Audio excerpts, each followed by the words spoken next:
अरे, हनुमान जी ने ऐसा क्या किया कि जगन्नाथ जी हनुमान जी को बांध रहे हैं? आइए देखते हैं इस कथा में। ओडिशा के तट पर विशाल महासागर में समुद्र देव अपनी भक्ति में व्याकुल थे। उनका हृदय भगवान जगन्नाथ के चरणों को छूने की तीव्र इच्छा से भरा हुआ था। इतनी प्रबल भक्ति में उन्होंने अपनी लहरों को असीम गति दे दी, जिससे पूरे तट और पास के शहर में भारी हलचल और भय फैल गया। लोग समझ नहीं पा रहे थे कि इस विनाशकारी लहर को कैसे रोका जाए। समुद्र देव की लहरें लगातार बढ़ती जा रही थीं। शहर के लोग अपने घरों में सुरक्षित होने की कोशिश कर रहे थे, लेकिन संकट कम होने का नाम ही नहीं ले रहा था। भगवान जगन्नाथ सोच में पड़े कि समुद्र देव को कैसे नियंत्रित किया जाए और शहर को सुरक्षित रखा जाए। तब उन्होंने हनुमान को बुलाने का फैसला किया। जगन्नाथ जी हनुमान से बोले, हनुमान, तुम्हारी शक्ति इतनी महान है कि तुम ही समुद्र देव को नियंत्रित कर सकते हो। यदि तुम समुद्र देव को रोक दोगे तो शहर सुरक्षित रहेगा।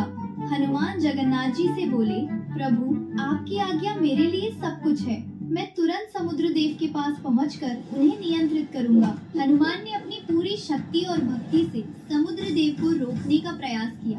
उनकी दृष्टि और सामर्थ्य इतनी प्रबल थी कि समुद्र देव कुछ समय के लिए शांत हो गए।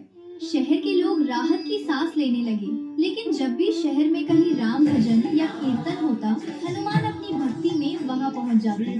उनके जाते ही समुद्र देव फिर से सक्रिय हो जाते और शहर पर संकट मंडराने लगता। भगवान जगन्नाथ ने यह देखा और गहरी सोच में डूब गए।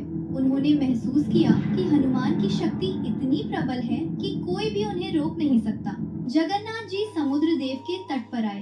लहरें धीरे धीरे किनारे से टकरा रही थी। उन्होंने देखा कि हनुमान अपने प्रभु की भक्ति में लीन है। जगन्नाथ जी हनुमान से बोले, तुम्हारी भक्ति और शक्ति अद्भुत है। तुम्हारा प्रेम देखकर मैं बहुत प्रसन्न हूँ।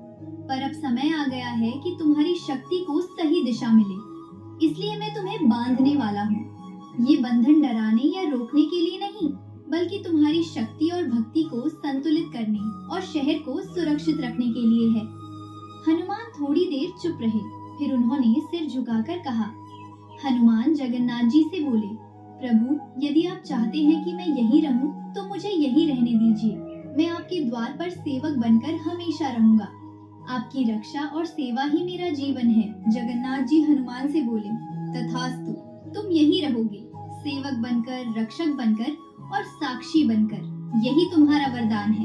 इसके बाद भगवान जगन्नाथ जी ने भगवान हनुमान जी को बांध दिया। ये बंधन उन्हें दंड देने के लिए नहीं था, बल्कि उन्हें एक स्थान पर स्थिर रखने के लिए किया गया था। भगवान हनुमान जी ने बिना किसी संकोच के इस बंधन को स्वीकार किया, क्योंकि उनके लिए प्रभु की आज्ञा ही सर्वोच्च धर्म थी। समुद्र देव की हल्की हल्की लहरें अब धीरे धीरे किनारे को छू रही थीं, और हवा में प्रेम और भक्ति की सुगंध हमेशा बह रही थी। यही स्थान बाद में हनुमान मंदिर के रूप में प्रसिद्ध हुआ। लोग यहाँ आते, भगवान हनुमान जी की भक्ति करते और अनुभव करते कि ये केवल पूजा का स्थल नहीं, बल्कि सच्ची भक्ति और शक्ति का अद्भुत संगम है।